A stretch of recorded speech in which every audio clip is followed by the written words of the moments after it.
Bismillahirrahmanirrahim. Assalamualaikum warahmatullahi wabarakatuh. Bagaimana kabarnya anak-anakku? Semoga dalam keadaan sehat walafiat ya.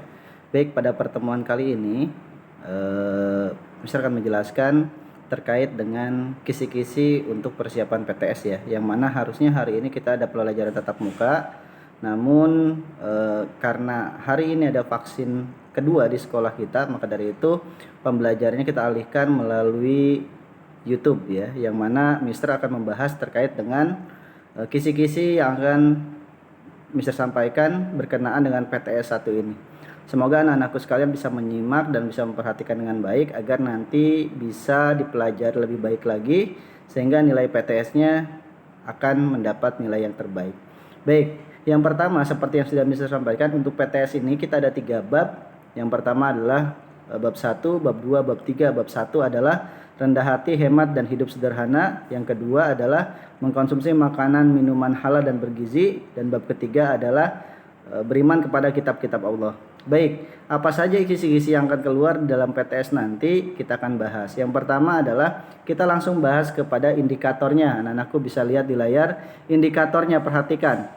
Yang pertama adalah mengetahui arti dari rendah hati, hemat, dan hidup sederhana. Artinya teman-teman atau anak-anakku sekalian harus memperhatikan dan mempelajari terkait dengan pengertian ya, yang mana pengertian itu banyak mencakup dari pengertian itu sendiri, terus juga hukum bisa jadi, dan hal-hal yang berkaitan dengan materi itu ya. Jadi semuanya. Terus itu ada di poin nomor 1, 2, 5, dan 8. Lalu berikutnya menyebutkan dalil tentang rendah hati, hemat, dan hidup sederhana. Di sini juga sama, artinya teman-teman bisa mempelajari bahkan menghafal kembali terkait dengan dalil-dalil yang berkaitan. Bukan cuma menyebutkan dalilnya, tapi juga artinya, bahkan bisa mendefinisikan atau memberi penjelasan terkait dengan dalil itu sendiri. Nah, itu ada di nomor 3, 6, 7, dan 10.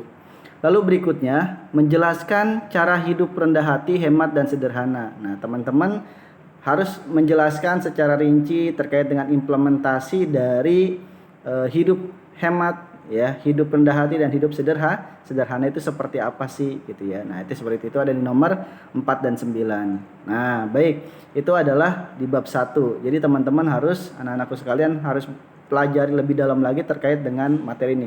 Kalau anak-anakku sekalian buat mind mapping seperti yang sudah Mister sampaikan di pekan lalu, bagaimana membuat mind mapping, semuanya dibuatkan mind mapping, insya Allah pemahamannya akan lebih kompleks dan lebih matang gitu ya. Artinya apa? Lebih menguasai terkait dengan materi yang teman-teman atau anak-anakku sekalian pelajari. Baik, di bab kedua itu ada mengkonsumsi makanan, minuman halal dan bergizi. Nah, tidak jauh beda dari bab pertama. Yang pertama adalah anak-anakku harus mengetahui arti, hukum, dan pengertian terkait dengan mengkonsumsi makanan dan minuman halal dan bergizi. Gitu ya.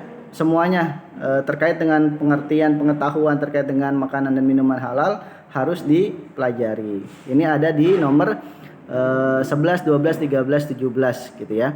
Lalu berikutnya yang kedua menyebutkan dalil. Nah, yang kedua adalah dalil. Anak-anakku harus seperti yang bab pertama harus mengetahui dalilnya, artinya bahkan bisa menjelaskan terkait dengan dalil tersebut menjelaskan tentang apa.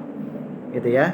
Nah, ini harus dipelajari betul-betul. Itu ada di bab di nomor 15, 16. Lalu berikutnya yang ketiga adalah menjelaskan macam-macam mengkonsumsi makanan dan minuman halal dan bergizi.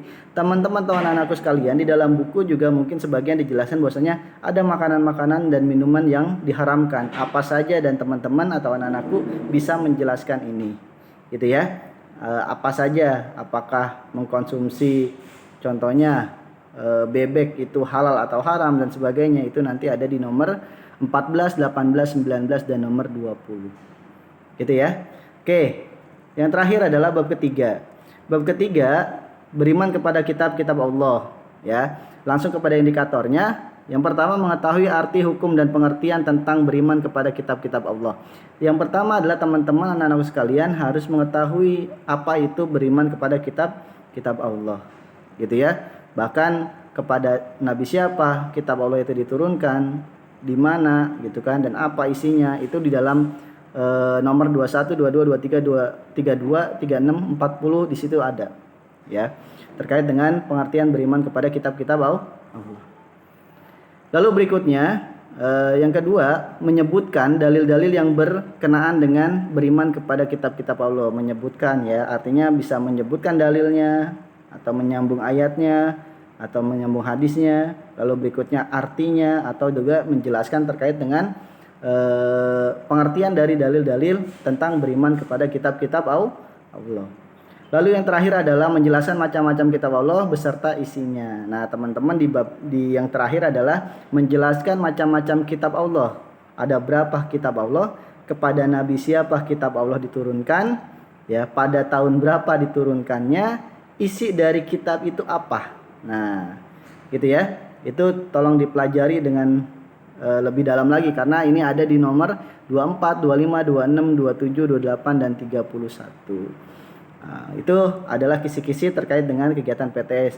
Teman-teman sekalian, bahwasanya PA ini mungkin untuk ujiannya adalah ujian online ya, diadakan secara daring. Jadi kemungkinan akan masuk sebuah sistem. Maka dari itu acuan nomornya bisa jadi berubah ya. Yang kalau di kisi-kisi mungkin nomor 24, 25, 26 gitu ya. Tapi bisa jadi nanti ketika sudah masuk ke dalam sistem atau ke aplikasi, nanti nomornya berubah atau ngacak gitu ya. Tapi minimal dari kisi-kisi ini anak-anakku sekalian bisa mempelajari terkait dengan apa saja yang akan dikeluarkan ketika PTS 1 gitu ya. Nah, anak-anakku sekalian nanti bisa dicek kisi-kisinya ada di Google Drive nanti yang akan dikirim oleh wali kelas masing-masing. Silahkan pelajari lebih dalam lagi. Mudah-mudahan anak-anakku kelas 8 semuanya dapat nilai yang terbaik, dapat nilai yang memuaskan ya, sesuai dengan usaha yang dikeluarkan. Mungkin itu saja untuk materi kita kali ini. Semangat terus ya, jangan patah semangat, harus semangat karena sebentar lagi kita menghadapi PTS dan insya Allah Allah akan mudahkan langkah dan jalan kita semuanya. Baik, mungkin itu saja yang dapat Mister sampaikan pada pertemuan kali ini. Kurang lebihnya Mister minta maaf. Mudah-mudahan PTS ini kalian semuanya dilancarkan oleh Allah Subhanahu wa taala. Amin ya robbal alamin. Baik, itu aja yang dapat Mister sampaikan. Wabillahi taufiq wal hidayah wa ridha wal inayah. Wassalamualaikum warahmatullahi wabarakatuh.